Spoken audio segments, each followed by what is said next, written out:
Xin chào tất cả các bạn đã quay trở lại kênh channel của mình. Và hôm nay thì không còn cái gì khác ngoài khu bưu phẩm rồi đúng không nào? Và mình sẽ khu một cái bưu phẩm mới nha. Ở đây then than là cái bưu phẩm của mình nhá. Và mình sẽ cắt nó ra nhé. Cái dao đột giấy không biết mình để đâu rồi. Bạn đó gói trong cái bịch như vậy để cho hàng nó khỏi bể vỡ đó các bạn. Và đây là cái bưu phẩm của mình.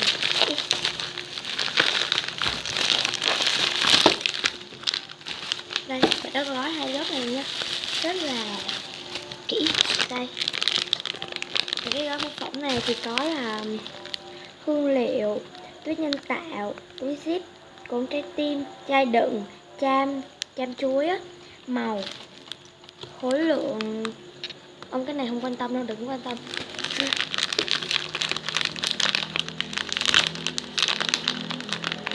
Mình đã mua cái shop này lần là lần thứ 2 rồi nhé. Cũng lần trước mình cũng mua ở shop này nhé. Cũng là một cái bịch huyền thoại này nữa.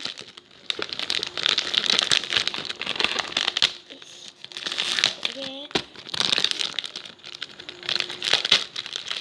Rồi. Yeah. Và đây là một cái chai. Ôi móp hết chai của tôi rồi.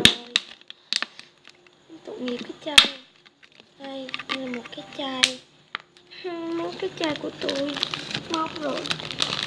Và có một cái nắp đựng nhé. Nó lộn nắp lại như thế này. Đây. Một cái chai như thế này nha. Một là hương liệu chuối nha. Túi ship. Mình không biết là bao nhiêu túi. Mình chỉ biết là mình mua 16k thôi. Đây. Để mình đếm nhé. Đúng rồi đó cả nhà, 50 gói nhé. Mình đã gỡ thun ra nè. Lúc đầu bạn nó có thun rất là chắc.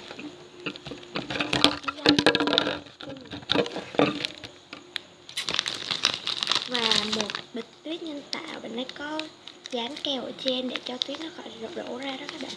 50g nhé.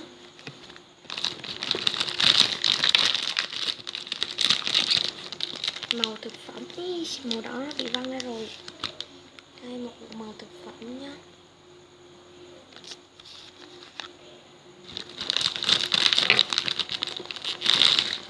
Và hai bịch cham tim.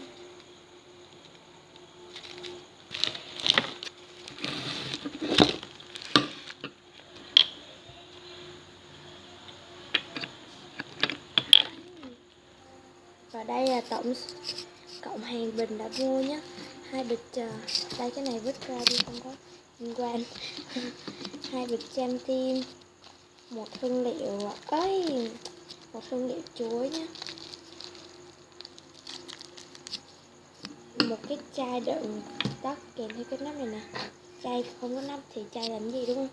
Và 16k túi zip là khoảng là 50 túi á các bạn. Và cái này liên quan luôn. Và một bộ màu thực phẩm như thế này. Một cái bịch tuyết nhân tạo. Và video của mình đến đây là kết thúc rồi. Nếu thích video của mình thì đừng quên like, share và đăng ký cho mình nhé. Tạm biệt cả nhà.